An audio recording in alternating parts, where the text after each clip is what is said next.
When I was younger and I counted calories and I counted carbs, I used to think that all carbs were equal. That if you had 20 teaspoons of sugar in a can of Coke, it would be the same as 20 teaspoons of sugar in an apple. But that is not the case. So today I want to share with you why not all carbs are equal, and here is exactly why.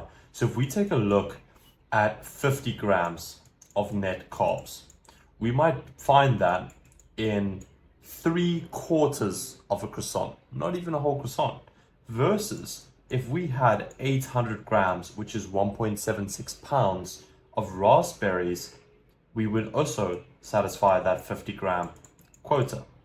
Now, why is this? So if you ate that 75% of a croissant, it would have almost zero fiber or nutrients, and it would leave you hungry fast so that you'd want more. And the reason for this is because it has pure refined flour and sugar, which causes a rapid glucose spike. This sends your insulin to the sky and it kicks you out of ketosis, which is what we don't want. And if we compare this to raspberries, which are loaded with 40 grams plus of fiber that slow digestion and cause minimal blood sugar impact, these things are packed with antioxidants, they have high volume, and they're going to keep you full for hours. So 50 grams of carbs, but not the same.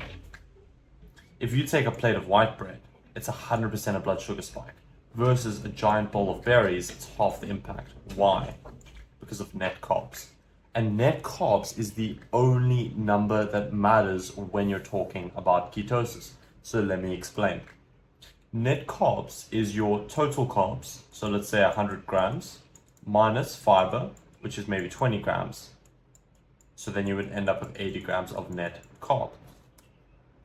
So if we take these 5 examples of 50-gram keto killing carbs, now if you had 1.5 slices of pizza, and let's be real, no one is eating 1.5 slices of pizza. Everyone is having maybe 6 slices or 8 slices of pizza, maybe even 10 slices. I know that if I'm eating with my girlfriend, I might have, a whole pizza, but then also a slice of hers. And what we're seeing here is that 50 grams of carbs is in 1.5 slices of pizza, 1.5. Or if you're at McDonald's and you're in the drive-thru and you wanted to order French fries, if you had a medium French fries, that's going to hit that 50 grams of net carbs. And if you're eating a plain bagel, let's say that you have a bagel and you think that it's healthy because it's got sesame seeds and you want to add some salmon and maybe some cream cheese, you are still going to be hitting that 50-gram net carb. Same with pancakes. If you took 2 pancakes here, in my country we call them flapjacks, and you added a bit of maple syrup, that would hit that 50-gram net carb. And one of my favorites, I love Snickers. If I had just a small 1.5x Snicker bar, I would be hitting that 50-gram net carb. And the reason this number is so important, that 50 grams, is because the moment you exceed 50 grams of net carbs, most people exit ketosis.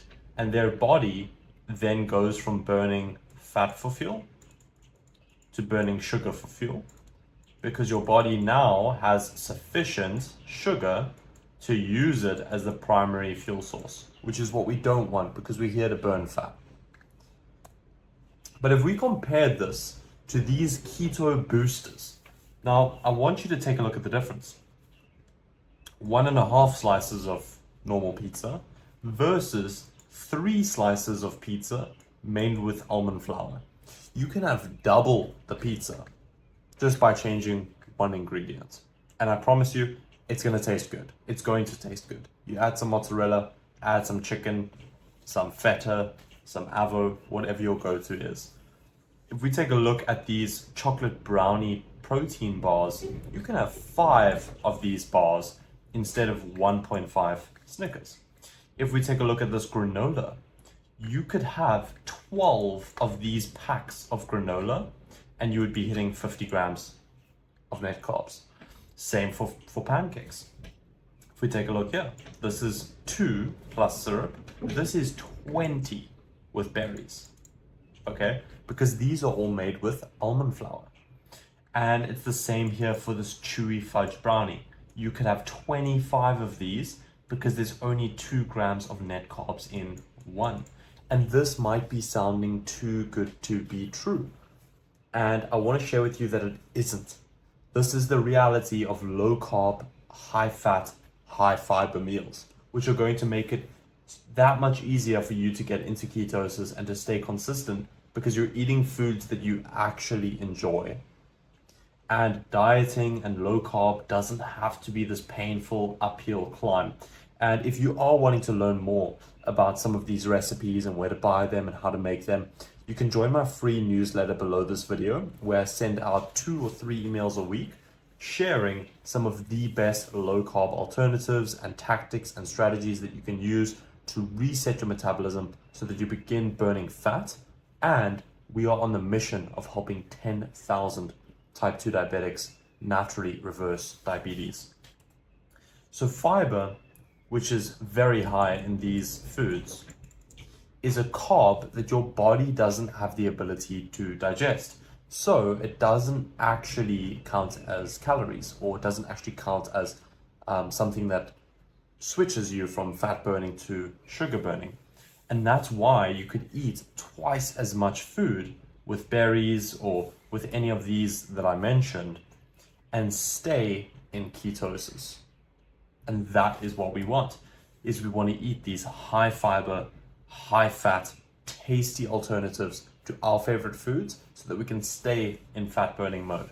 And if I were you, after this video, I would search either low carb, blank, or keto, blank, on Amazon. And you're going to find your favorite alternatives of low carb bread, low carb pasta, low carb tortillas, low carb tacos, low carb chips, low carb chocolate. You're going to find all of your favorite alternatives there. Bye for now, stay blessed, and we'll talk soon.